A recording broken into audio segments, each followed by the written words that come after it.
répond à vos questions spirituelles. C'est un format qui consiste à répondre à vos différentes questions, vos différentes préoccupations. Alors, on part avec une sœur. Elle dit, bonsoir ma sœur, je regardais une de tes vidéos qui parlait de ne pas se faire draguer. Je te promets que je suis dans la même situation. J'ai rencontré un jeune homme quand j'avais 16 ans et lui 26 ans. On est restés ensemble pendant 9 ans, mais pendant qu'on était ensemble, personne ne me draguait. Ou ceux qui s'intéressaient à moi me disaient clairement que j'ai envie de toi. Et même quand mes amis m'arrangeaient un rencard, il le savait. Il avait des informations sur tout ce que je faisais et le détaillait comme si c'était avec lui j'étais en rencard. Je jure. Jusqu'à présent, 2 de mes amis et ma mère m'ont demandé s'il m'avait pas fait quelque chose.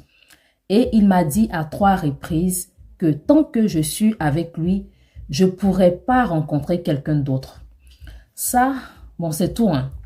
Ça me rappelle l'histoire d'une dame. C'est une dame qui m'a expliqué. Elle m'a dit sa sœur était avec un rosicrucien et que le rosicrucien, pendant qu'il était avec sa sœur, oh, il voyait tout. C'est-à-dire, elle pouvait aller prendre sa douche et après, il l'appelle pour lui dire, ah, j'ai vu, tu as pris ta douche. Pendant que tu prenais ta douche, tu as chanté la chanson de Monique Seka. Ou, ah oui, le samedi, tu étais avec... En fait, et c'était un rosicrucien et sa sœur le savait clairement. Donc, ma chérie, comme toi-même, tes sœurs et ta mère te l'ont dit que le copain en question, je ne sais pas si vous êtes toujours ensemble parce que dans le message, tu n'as pas mentionné si vous êtes toujours ensemble. Il a clairement fait quelque chose. Et même si tu ne l'as pas encore vu, dans des pratiques mystiques, du moment un homme, il ouvre sa bouche pour te dire, tant que je serai avec toi, attends, il a dit quoi? Il m'a dit à 3 reprises que tant que je suis avec lui, je ne... Voilà. Du moment un homme, il ouvre sa bouche et il te dit clairement, tant que je suis avec toi, tu ne pourras pas rencontrer quelqu'un. Il est qui? Il se base sur quoi pour le dire? Alors oui, effectivement, il a fait des pratiques. Je ne sais pas de quel bord il est, si c'est un sorcier, si c'est un rosicrucien, si c'est un je ne sais quoi, mais toujours est-il que le gars, il a fait quelque chose sur toi. Amen. Donc, pour ta délivrance, déjà, confesse-toi parce que je suis sûre qu'il y a eu la fornication. Demande pardon à Dieu pour la fornication, pour le péché et tout. Et va rencontrer un homme de Dieu. Tu dis, homme de Dieu, aide-moi à être délivré. Tel que tu m'as expliqué, vas-y, explique ça pareillement à l'homme de Dieu. Et puis, ils vont prier pour ta délivrance. Mais attention, ce genre de personnes, euh, quand vous avez été ensemble, surtout pendant longtemps, ces personnes ont de grandes emprises sur vous. Donc, même après la délivrance, tu verras que tu as du mal à l'oublier. Ou même tu vas l'oublier et un bon matin, il va te manquer. Il y aura des situations où tu auras forcément besoin de lui. Mais tu dois être résolu. Sois résolu à ne pas retourner avec lui. Chaque jour, demeure en prière. Et ce monsieur, je ne vais pas te cacher, il ne va pas te marier. Si tu veux, tu n'es pas obligé de m'écouter, hein. Et ça, je le dis pour toutes les sœurs aussi qui passent par cette même situation dont aucun homme ne drague. Restez là, faites 10 ans avec vous, avec lui, mais il ne va pas vous marier. Et même s'il vous marie, vous allez vous séparer. Parce qu'en fait, ils sont avec vous pour un but. Ils sont là pour puiser vos grâces, vos chances. Et quand vous serez... ils n'auront plus besoin de quoi que ce soit. Ils vont vous laisser. Donc, fais ce que je t'ai dit et puis que le Seigneur te fortifie. Voilà.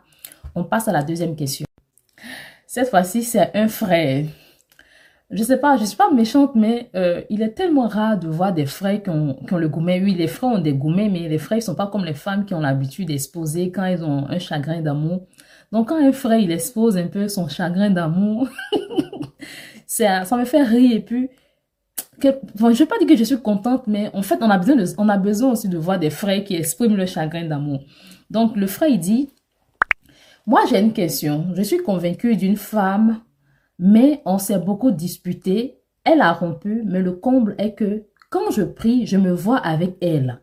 Mais pendant ce temps, elle est dans une autre relation où elle ne fait que me montrer comment elle est heureuse de trouver l'autre là. Ça me dérange vraiment. Yako. Alors, le frère dit que, voilà, on l'a lu ensemble, hein. Il dit, quand il prie, il voit toujours la même sœur. Et pendant ce temps, la sœur, elle est en relation avec une autre personne où elle lui montre clairement qu'elle est heureuse. Dans ce genre de cas, il faut que tu pries, mon frère. C'est un lien d'âme. Raison pour laquelle, quand vous sortez des relations, qu'il y ait des relations sexe ou pas, à partir du moment où tu as déjà dit à quelqu'un, j'aimerais qu'on soit ensemble, et que cette personne elle te dit oui, j'accepte qu'on soit ensemble, vous cheminez, même si vous avez cheminé une semaine. Si vous vous séparez, prenez du temps dans la prière pour briser les liens d'âme. Les liens d'âme, ce n'est pas seulement par le S que ça vient.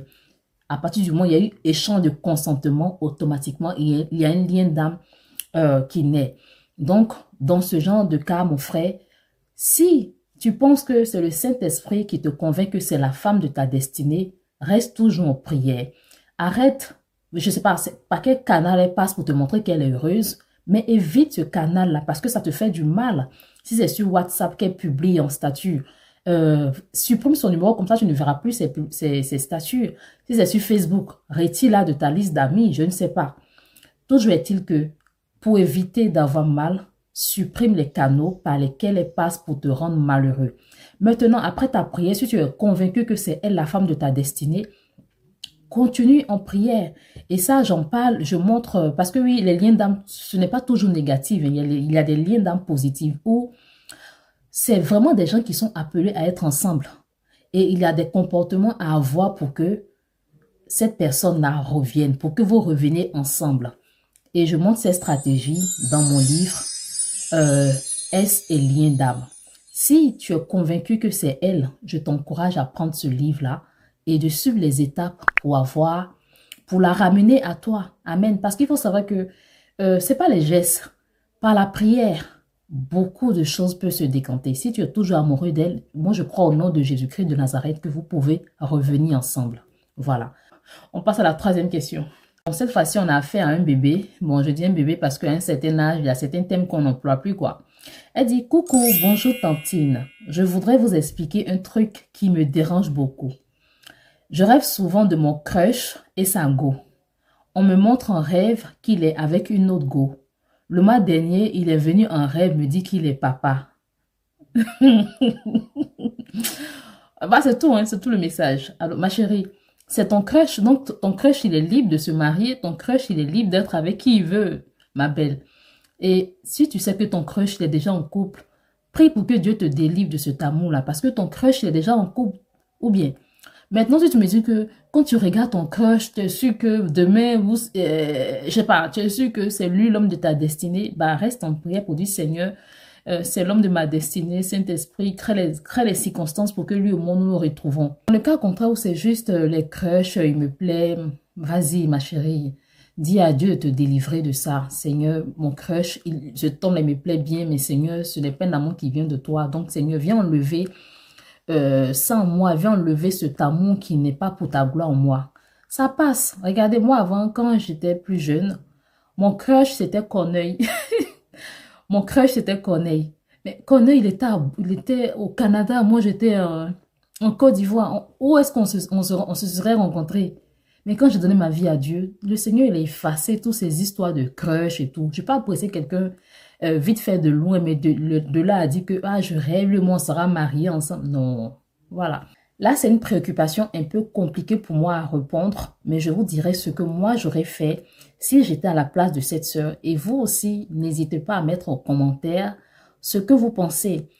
Alors, elle dit, bonsoir maman rachetée, comment allez-vous? Je viens pour demander un conseil. Je suis avec un gars il y a maintenant 5 ans. Au début de notre relation, on s'abstenait pour ne pas se connaître. Mais il y a peu de temps où on s'est connus et après, je refusais catégoriquement de faire là avec lui si on se mariait pas. Et il a accepté. On cheminait ensemble. Les 4 dernières années, on était fidèles l'un à l'autre. Donc, la 5e année où on devrait maintenant se préparer pour le mariage, j'apprends qu'il m'a trompé pendant 1 an avec une de ses collègues. Et ça m'a tellement bouleversée. J'aimerais savoir si je dois... Non, elle dit, Avant que je ne découvre qu'il m'a trompé, on était parti voir un de nos pasteurs qui a prié pour nous. Et à la fin, il dit d'aller et de se pardonner. Et c'est quelque temps après que lui-même, il m'a dit qu'il m'a trompé. J'aimerais savoir si je dois continuer avec lui ou bien je dois faire comment.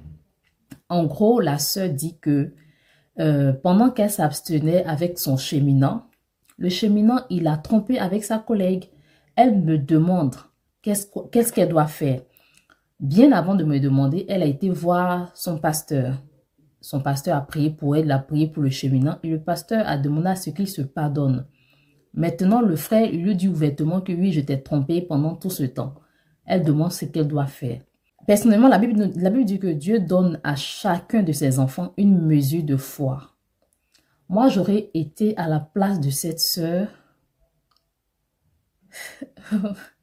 les gens vont dire, ah, mais t'es que t'es chrétienne et tout. Mais franchement, moi, je me dis, si j'étais à la place de cette sœur, j'aurais pas continué.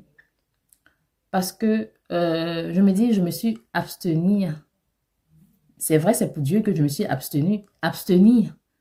Mais c'est aussi pour toi que je me suis gardée. Et toi, dans mon dos, tu vas le faire. Franchement, à la place de cette sœur, j'aurais mis fin à la relation.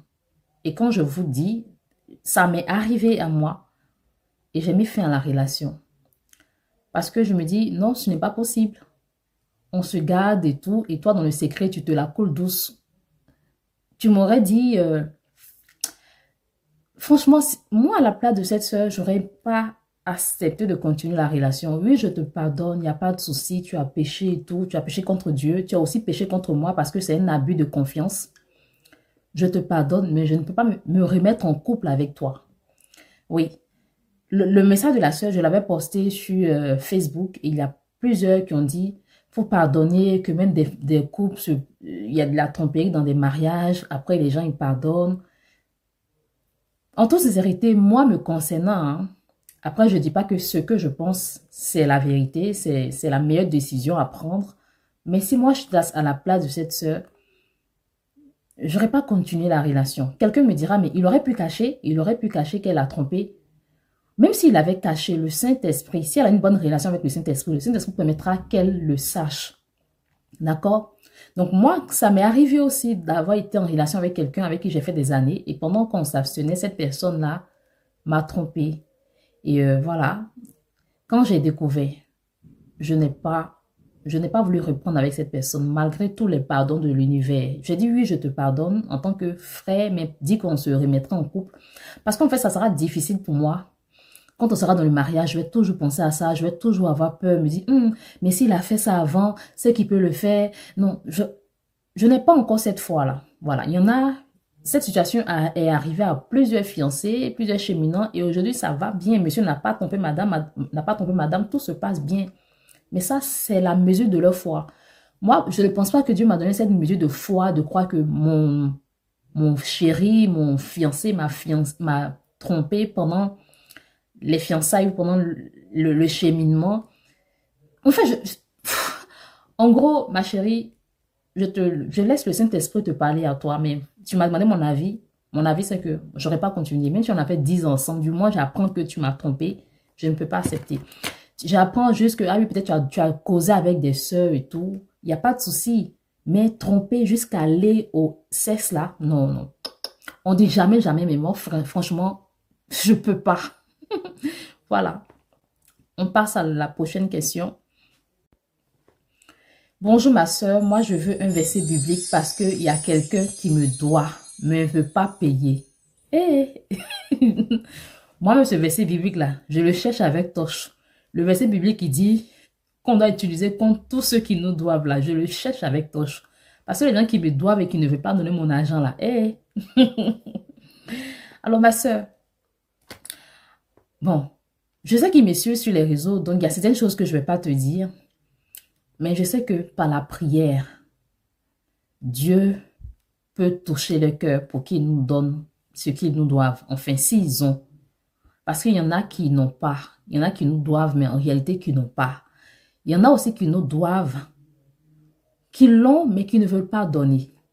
À ce genre de personnes, ce que moi je te conseille de faire, tu en parles, si tu connais le pasteur, tu en parles au pasteur, tu en parles, en tout cas, la Bible dit de prendre 3 personnes. Et si les 3 personnes-là, avec les 3 personnes, malgré ça, tes créanciers ne te donnent pas ton argent, ce que tu vas faire maintenant, ma soeur, c'est d'encore prier. Tu prends encore du temps pour prier. Seigneur, touche les cœurs pour qu'ils me donnent mon argent. Et pendant ce temps, tu retournes les voir de temps en temps, s'il te plaît, est-ce que je peux avoir mon argent? Et si tu vois que la personne se fout carrément de toi, la personne a de l'argent mais ne veut pas te rembourser, va à la justice. Voilà, il faut aller porter plainte. Il faut aller porter plainte. Parce que humainement, bibliquement, tu as fait ce que tu pouvais. Je suis d'accord que la Bible dit à Dieu la justice. Voilà, la Bible dit, il ne faut pas qu'on se fasse vengeance, que c'est Dieu qui juge. Mais aussi, la justice a été créée par Dieu. Hein. Donc voilà, voici ce que moi je te suggère de faire. Et tu fais selon ce que le Saint-Esprit te met à cœur. Si tu as cette foi tu as cette conviction d'aller porter plainte, fais-le. Maintenant, si tu n'as pas encore la conviction, comme moi, ne le fais pas. Attends. Voilà.